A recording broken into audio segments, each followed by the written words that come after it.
What's up, everybody? Welcome back to another edition of K-Cards Baseball. Thanks for joining me tonight.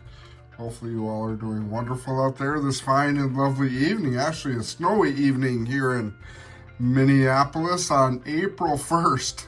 Not very good. It was rainy and snowy all day. Now it's just kind of turned to all snow. We're supposed to get like an inch or two tonight.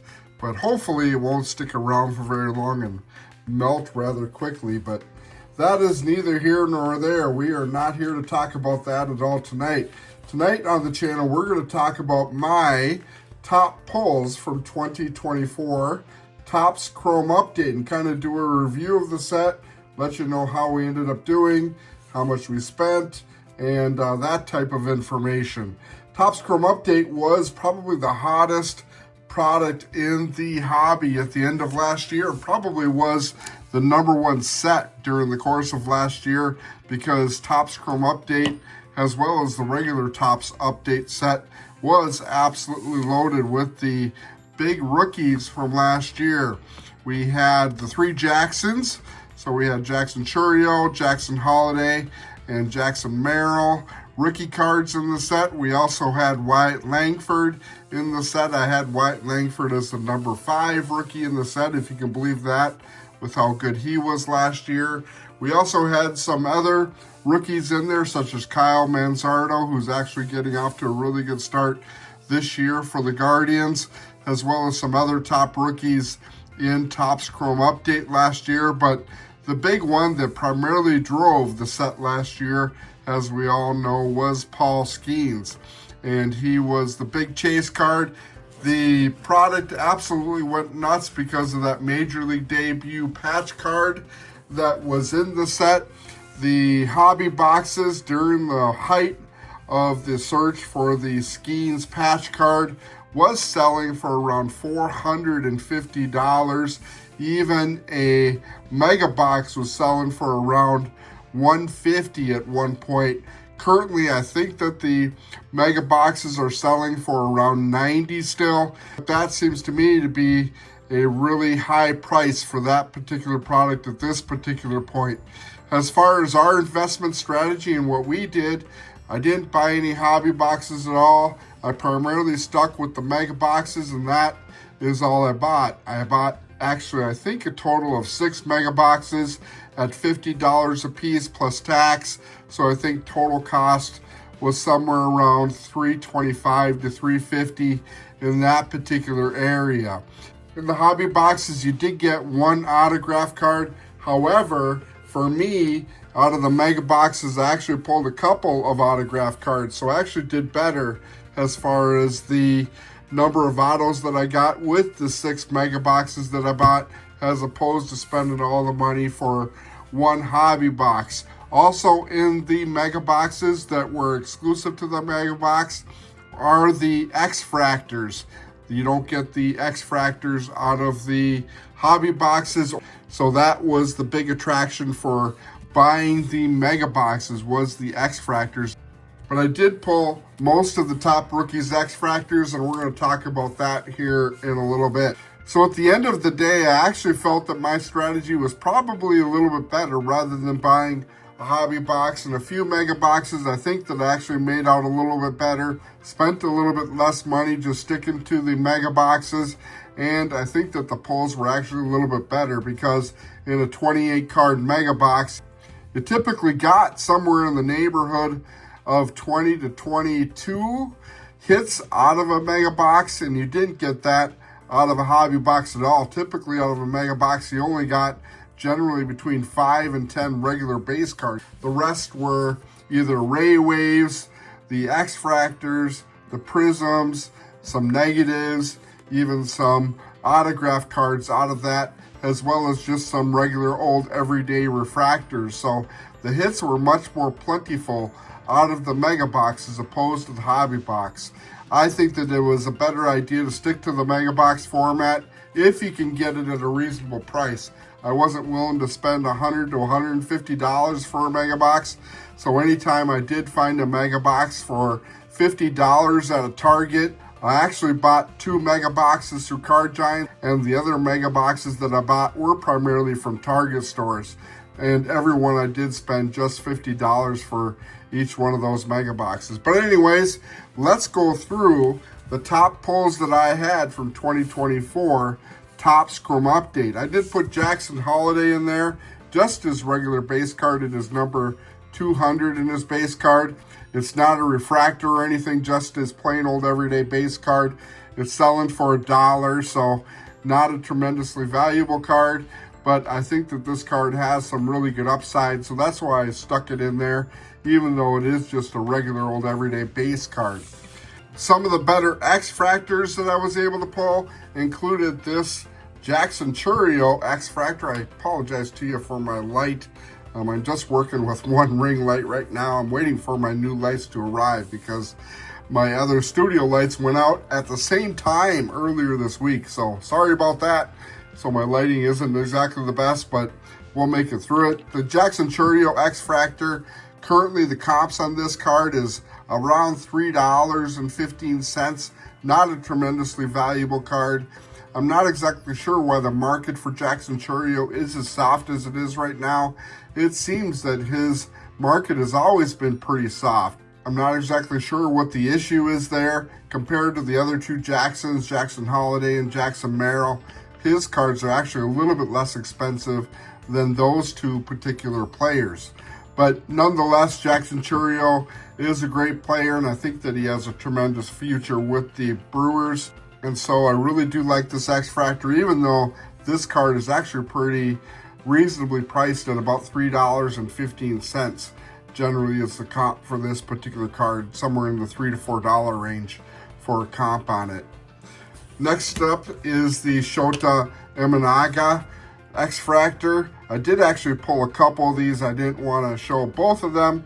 This is just one of the X-Fractors that I was able to pull of Shota. The comps on this X-Fractor is around $6, $6 to $7 in the raw format.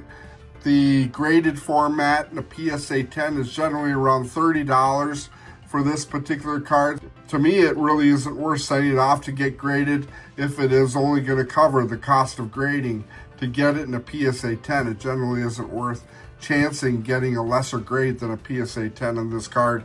Might be worth selling in the raw form since I do have two of them, so I probably will take advantage of that.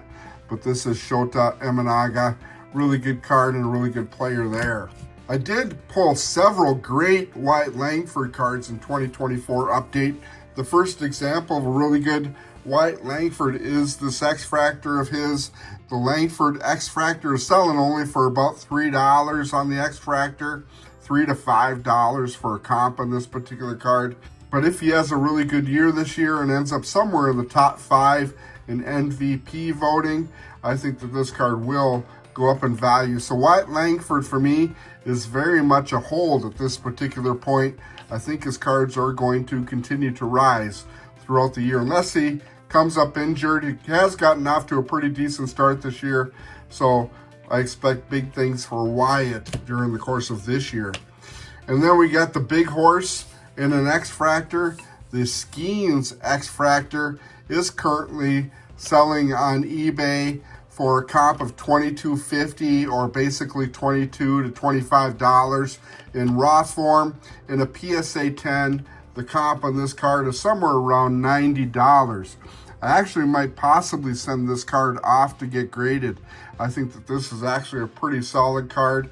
The corners are really sharp and the coloring is really sharp on this card. An absolutely gorgeous card, and this is his true rookie X-Fractor card. Really do like this card an awful lot. I would only get it graded if I was willing to sell it. And to me, Skenes, again, is kind of a hold at this particular point. But before I go to the National, I might send this card off to get graded. White Langford again on the Prism card. The Prism Langford is currently selling for about $4 to $7 in that area. It is a nice Prism refractor. The PSA 10s are somewhere in the $40 to $50 range on this particular card, but it is a card that I'm not really considering sending off to get it graded because I don't think the value is there in this particular card right now to get this card graded. As far as a Ray Wave, the best Ray Wave that we were able to pull is, again, the Paul Skenes Ray Wave. This card is selling for around $26 in the raw form in a PSA 10. The comps are actually a little bit soft on it for $75, but there isn't a tremendous amount of examples of this card selling in a PSA 10 on eBay at all. I think there's only 1 or 2 sales, and I think one was $73 and the other one was around $75, which seems to me to be a little bit soft for this particular card. But again, this card is one that I might consider sending off to get it graded. I am a little bit concerned on the centering of this card. It is off a little bit right to left, probably 60-40, and top to bottom is about 60-40 as well. The corners are really sharp, however, and the edges are really nice on this particular card. Let me know down in the comments what you guys think. If you guys think that this card is worth sending off to get it graded, it would be one that I might consider getting graded before the National again, because it might be one that I would be interested in going ahead and moving. The best Wyatt Langford card that I pulled, and probably the best card that I pulled out of the set, is this Wyatt Langford image variation card that is currently selling in raw form around $45. In a PSA 10, it is selling for right around $100 to $120. This card to me is a little bit of a concern because it is off a little bit left to right on the centering, as you guys can see, and it is a little bit off top to bottom as well. Probably 60-40 both left to right and top to bottom. The rest of the card is really sharp, so in my mind it's probably a 9, and I don't really want to send it off and chancing getting back a 9 on this particular card, because that would be the same cost as it is in raw form. Anytime you get a PSA 9, it is generally about the same cost as the card is in raw. So to me, it really doesn't pay to send it off to get it graded, because again, I don't think it is any better than a 9, but it is a beautiful card nonetheless, an absolute gorgeous image variation card of Wyatt Langford. Finally, we did pull a couple of autograph cards. The first one is this Aston Martin autograph card, purple, numbered 169 out of 250. It does appear to be an on-card auto. I don't see a sticker on it. But the Tyler Fitzgerald card, the same purple, numbered 85 out of 250, is in fact a sticker auto. So I'm not sure why this purple of Aston Martin is an on-card auto and the Tyler Fitzgerald is a sticker, even though they are both purple, numbered to 250. That to me seems to be a little bit of a mystery, but Aston Martin is, however, a decent rookie, not a great rookie by any stretch of the imagination. I was not able to find any comps on it. A green, numbered to 99, sold for $16, and this obviously would be a little bit less valuable than that. I would probably put a comp on this somewhere around $8 for the Aston Martin card. Finally, we have the Tyler Fitzgerald purple auto. It is a sticker auto. The comps on this card is around $18.